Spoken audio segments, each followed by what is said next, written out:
Oh, welcome to Comics Now. I'm Brian Warshaw, and I am joined, as always, by my co-host, Mr. Jay Yaws. Jay, how's it going on this Memorial Day afternoon? Well, not as always because I haven't been on the episodes the past couple of weeks, but I am joined, as yeah, most of the time, by my co-host. as more often than not. No, it's okay. We've had just lots of stuff. I mean, everything's generally okay. Just lots of stuff in personal life coming up, just scheduling conflicts or just some other stuff. So, I've been kind of busy, but yeah, just chilling out over at the in-laws right now while my kid is over digging up snails out of They're slugs. they're slugs. He just corrected me. They're slugs with Oh, and he put them in his Superman hat too. So slugs with shells are snails, son. Um, but no, just over here chilling out and just relaxing, and yeah, figured we had some time, so let's talk some comics. Let's do it. So, it's comics related, but probably the biggest news that we want to talk about that we haven't had a chance to react to yet is the CW Superman and Lois television series, which will be coming sometime in 2021. And what's the skinny on this in terms of what's the pitch for the first season? I'm not even sure what the overall pitch is. I think it's Superman, well, Clark Kent and Lois Lane raised their two sons, which is kind of a surprise. I believe one of them is named Jonathan, and the other one's name is like Jared or something. I don't know. I don't remember. I don't have it pulled up here, and if I did, we'd lose my video, so I'm not going to worry about that. But pretty much Superman and Lois adjusting to life as parents, while Superman also routinely saves the world with assistance from Lois Lane, as I'm sure will come about. Yeah, I've wondered for years why they don't make a Batman television series. And it's funny because a Batman television series could be done on a smaller budget. But I'm just completely psyched that they're making this. And as somebody who has kind of quit on the CW shows, not necessarily because I felt like, oh, I don't like these anymore. Although I think with some distance between me and the last time that I watched them, that would come into play. But more just because I got behind on all of them. And once you get behind, it's just so much. Yeah, so many things. So this will get me back at least to watch this show. Probably still not really going to pick up on the other ones again, but really, really excited for this.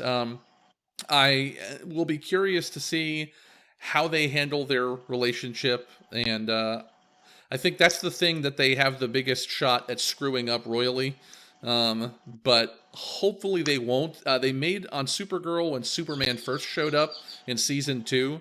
I thought they did an excellent job with him and making him feel like Superman. Mm-hmm. And so I that's a good sign. And hopefully they are looking to keep things like that. Yeah, I definitely hope they have a healthy married relationship, that Clark doesn't become like a clueless dunce as a father, and I hope that Lois doesn't become like overbearing or, I mean, for lack of a better phrase, like shrewish, just very, whining and complaining and, demanding too much. I hope that they have a good relationship that, like with any relationship in marriage, there will be, conflicts to overcome and everything. But I hope it still stays true to Clark Kent and Lois Lane as characters, and that the conflicts more come externally with what they have to, deal with on a daily basis as the Man of Steel and, Lois Lane's really cool nickname, if she has one that I can't think of. But I mean, they're both strong characters in their own rights that, yeah, any sort of show they could handle. So having the two of them be, parents in a TV show, like in the comics, is these days is an interesting change of pace for their status quo that would create new storytelling opportunities for them without being any sort of betrayal of their characters. Instead, it's definitely something that just helps them grow all the more. Yeah, I agree. I think in terms of what stories could look like, I mean, you've got obviously the opportunity of raising a family, which will play a central role, and you do have their relationship with each other. But in terms of the plot that sort of drives everything forward, I mean, what's great about Superman and Lois is that you can have episodes that are heavy on the Superman style conflicts and how Lois plays into that. But then there's also so many conflicts that are more Lois conflicts. So things she might get into while investigating a story, um, stuff like that, where Clark is more playing the backup role. Or trying to get her out of trouble or something like that. So I think there's just a lot of potential to have variety week to week without it always feeling like it's the same sort of thing. Like it doesn't always have to be Superman, punching a monster or something like that. Metallo or whatever. Yeah, yeah. So that's really good, and it really is a great way to keep the budget in check. Done well, a Superman and Lois show can actually go pretty light on Superman in the air and Superman swinging at larger than life threats. You can do a lot without having to do that. You still want to see that sometimes. Yeah. But and I mean, yeah. I've always said that the most interesting thing about Superman is his humanity.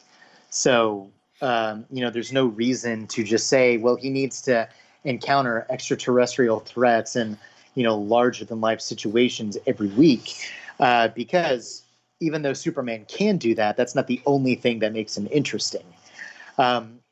Largely, it's how he interacts with other people. Like that's why I genuinely, sincerely hope that we get a supporting cast that includes someone like Bibbo Bibowski or please Bibbo. Yes, or like Professor Emil Hamilton with Star Labs, or someone like that. People that he can interact with, and who maybe like I love the thing that completely sold me on Tyler Hoechlin as Superman was when in one of those episodes of Supergirl they go back to, I think it was still Star Labs at that point, I don't remember, but everybody is just like in hushed awe toward him. It was the DEO. Oh yeah. DEO. Yep. That's right. I think now it's Star Labs, or maybe it's Cadmus. I don't remember. I haven't been paying much attention. But anyway, they go there and everyone has like a hushed awe about them, and he is treating everybody with respect. And recognizing the fact that they know that he's Superman and are going to react that way, but he's still treating them with the same level of respect that they're trying to give him. And I really, really enjoyed that and love that he nailed that aspect of the character. Yeah, absolutely. Well, very excited about this show, even though there are always things to worry that they may, screw up. I don't know. I'm just really excited about it and not focusing on that stuff. So what have you been reading comics-wise, Jay? Just lately, they're starting to trickle back in.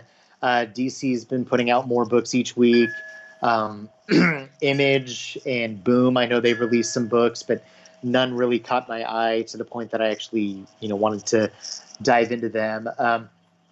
What I've really been reading, other than just my basic main pull list, I guess, is I started reading a little while ago and then just have been picking it up every now and then, is the first volume of that Daredevil with Miller and Jansen collection. I'm still in the early stages where, I can't even remember the writer's name, but the writer that preceded Miller as the writer of the book before Miller pulled double duty as writer and penciler. So right now it's just Miller on pencils. But it's pretty interesting reading this this era of Daredevil that probably doesn't get brought up much just because it's overshadowed by what immediately follows it. You're going to lose my video here for a second, so hang on. But two other things that I read that I really enjoyed and may even write up a quick review for them from Random House Graphic, their kids line. I read a book called Shark and Bot by Brian Yanish. It is about a shark and a robot who become friends, and they need to win over the bullies of the playground that they frequent by taking part in a dance-off. And it was pretty delightful. That comes out, I think, in September 1st is when that comes out. Then I read another book called Donut Feed the Squirrels by Micah Song. It's also kind of a fairly short original graphic novel about two squirrels who discover the magic of donuts because of a donut food truck that is parked in the park that they live in. And they go and try to steal some donuts, and inadvertently, by leaving behind some hazelnuts, let the proprietor of the donut truck discover a delicious new flavor of which to make donuts. And it was also pretty delightful and fun. And then I read it several months ago while it was being released in individual floppies, individual issues. But Superman Smashes the Klan just got collected in graphic novel format by Gene Luen Yang and Gurihiru, and I think Janice Chang was the letterer for that. Loved that book. One of my favorite Superman stories of the past several years.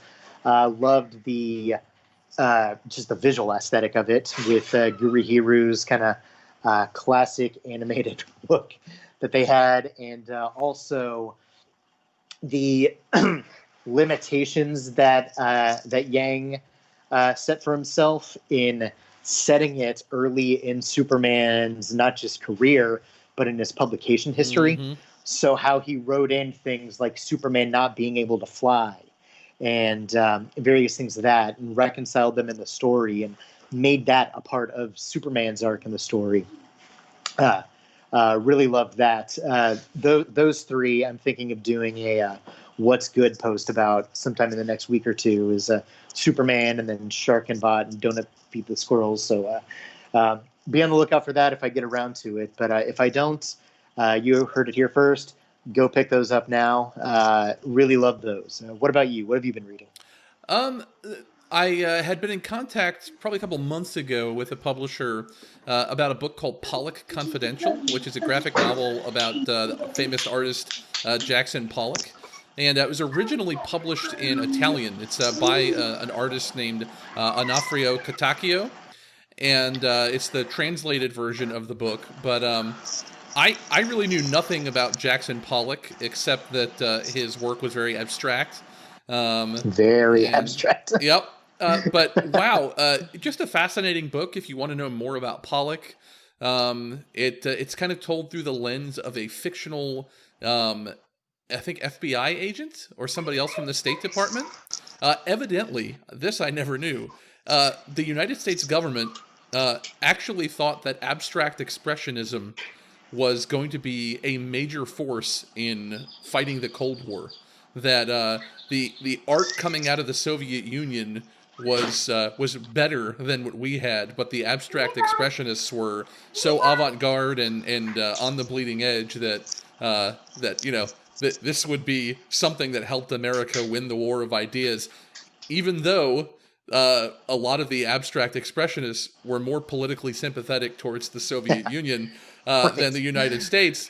They were unwittingly being used as instruments of the U.S. government. The government was funding exhibitions and all sorts of things like this, and they did keep tabs on Pollock as a major figure in that movement. But anyway, the storytelling doesn't have a whole lot of continuity because it does jump from event to event very frequently.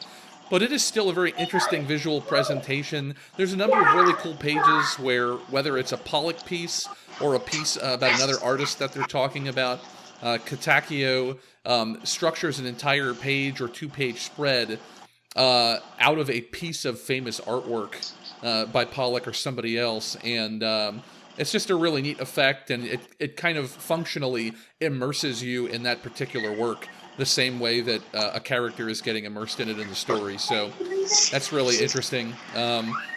Flipping through the Daredevil Born Again Artisan Edition a little bit lately as well, just looking at the Mazzucchelli pages. Not reading the story again at the moment, but just admiring the artwork there. What else? Reread Gunship Thunder Punch 2 weeks ago before talking to Brian Shearer, and just really, really love that book. He's going to be doing the second volume, I think, later this year, if all goes according to plan, and he's going to have limited copies of the first volume in hard copy. So I'm going to try to get on that because I only have the digital, but I want I want the hard copy. Reread the Allegiance Arts books again recently, the first wave of those when they came from Walmart.com, and still really love those books. Can't wait for July for the next couple of chapters to come out for those. But I think that's kind of it. I haven't been completely immersed. I think I've been depressed with the shops closed, but this Wednesday, my shop is going to have new comics out again, including Venom number 25. Very nice. Yes. Does Daredevil come out this week too, or is that another week after that? I think it's another week. I think I would have noticed that on the list. I think, but yeah. But yeah, I asked them to put me down for a variant cover of Venom, in addition to the regular cover. I'd never heard of the particular artist that did this variant cover, but it's incredibly striking, and I think it's actually an incentive variant, but it's not at a ridiculous price. The name of the artist is Raposa. The last name is Raposa. Let me show you this thing. Folks, hopefully when I share this with Jay, you'll actually be able to see it on your screen as well. So, which screen do I want to share? Let's share... we'll do this one. So you'll see Pollock Confidential, and then... Can you see my screen? There you go. Yep. Look at that. Holy Toledo. Oh, dang. Yeah. Let me get my potentially private email out of the way here. Where'd you go? There it is. Look at that. Holy smokes. That is striking. Look at the green goo and... That is super gross. We wants it. So if you're only listening to the audio of this episode, it will also be on our YouTube channel, where we are doing an experiment right now where we can do video, because we've been doing Skype video calls, so we can kind of get those non-verbal cues and try to not talk over each other, but also for things like this, so that we can show you, covers or panels or, what have you in the moment. So, audio only listeners, head over to YouTube so you can, mark the timestamp, of course. But go over to YouTube to check out the video so you can see it yourself. And so you can see your favorite chunky comics bros. Yes, also that. Yes, indeed. Well, Jay, I think that's probably going to do it for us for now. But folks, thanks for tuning in. If we don't get to talk to you again this week, we hope you're having a good one. And Jay, where can folks find us around the web until next time?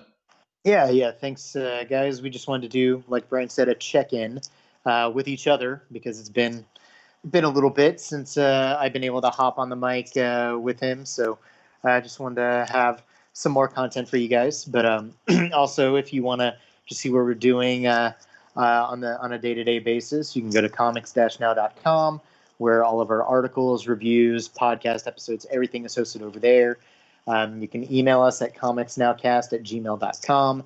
You can find us on Twitter and Instagram at comicsnowcast. Go to our YouTube channel to see this video podcast, along with any other videos we posted. Just go to youtube.com/comicsnowcast. If you want to support us on Patreon and listen to any of our patron exclusive episodes, including a look back on the 2011 Green Lantern film that we just recorded, along with in just a short while now, we're going to record an episode about the 2003 Daredevil film. along with several other, I think we got about 24 or so patron exclusive episodes over there, give or take. Plus, just any other goodies, go to patreon.com/comicsnow and support us at any level. We love any support you want to give us just by listening, visiting the website, leaving us reviews, anything like that. But if you want to throw a couple extra dollars our way to get something in return for yourself and help us keep the lights on, we wouldn't say no to that. You can also find us on Facebook at just search for Comics Now, and you'll find us there. Rate and review us on iTunes, and give us a thumbs up on Stitcher, and share us on any other podcasting platform of your choice, including Spotify. And as always, I'm Jay, joined by Brian, and this is Comics Now.